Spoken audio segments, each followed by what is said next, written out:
গাড়ি বারান্দার নিচে আমরণ অনশনে বসে আছে 3 জন শ্রমিক।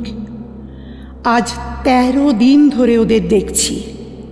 শীর্ণ মুখে জলজলে চোখ, রুখু দাড়ি, জট পাকানো চুল, আধো হেলান দিয়ে বসা। ওদের ঘুম নেই, খালি পেট তেতো জিভে ঘুম আসে না। ওদের দেখার জন্য ভিড় জমেনি, ওদের জন্য মেডিকেল বুলেটিন বেরোবে না। আরও 3-4 জন শুধু চাটাইয়ের এক কোণে হাঁটু আলোয়ানের মুড়ে বসা, নিঃশব্দ। সব কথা ফুরিয়ে গেছে।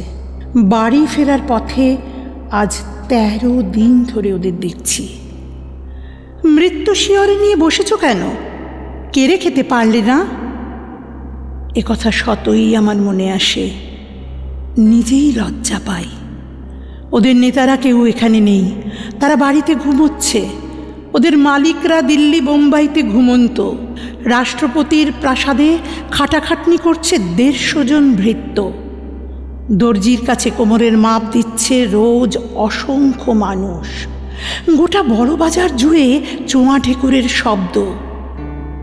এখানে মৃত্যু শিয়রে নিয়ে বসে আছে 3টি অভুক্ত মানুষ, নিঃশব্দ।